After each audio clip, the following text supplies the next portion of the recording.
My name is Carlos Morales. I'm going to be giving the JFK Civil Rights Address speech. Good evening, my fellow citizens.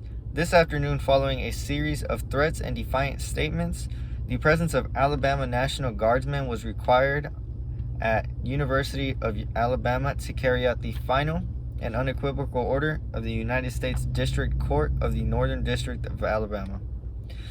That order called for the admission of two clearly qualified Alabama residents who happened to be born Negro.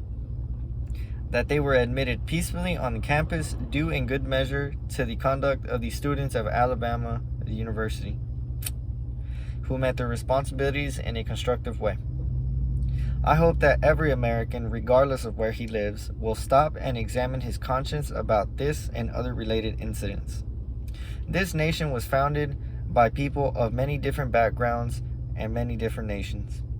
It was founded on the principle that all men were created equal and that the rights of one man were threatened when the rights of others were diminished.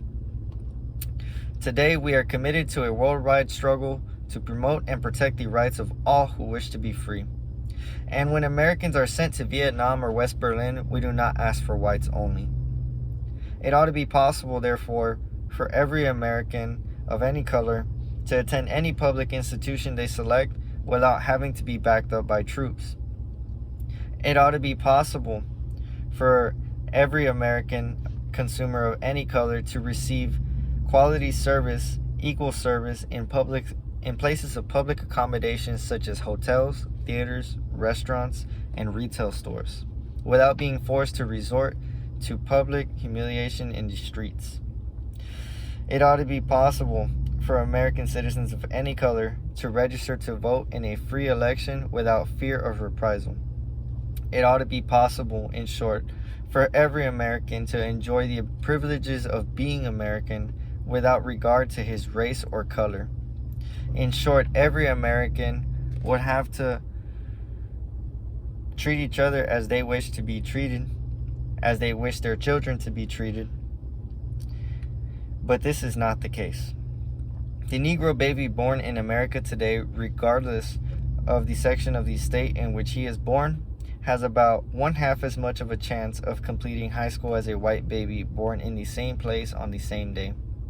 It has about 1/3 of a chance of completing college, 1/3 of a chance as much of becoming a professional man, twice as much of a chance of becoming unemployed, about 1/7 as much of a chance of earning $10,000 a year, a life expectancy which is 7 years shorter, and the prospects of only earning half as much.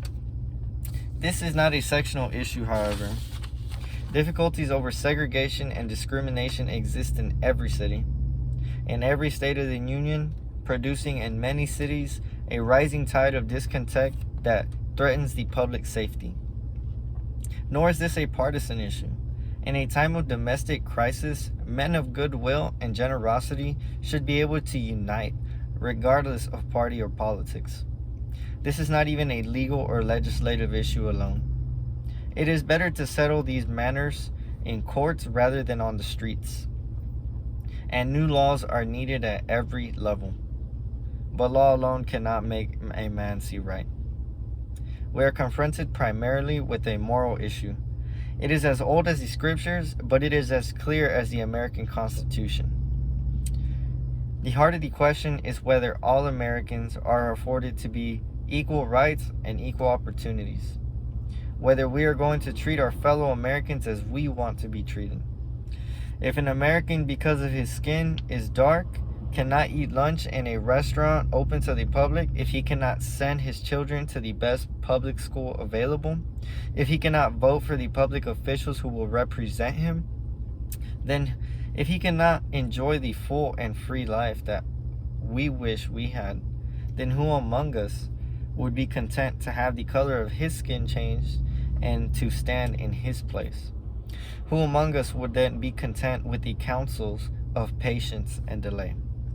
100 years of delay have passed since President Lincoln freed the slaves, yet their heirs, their grandsons, are not fully free. They are not yet freed from the bonds of injustice. They are not yet freed from social and economic oppression.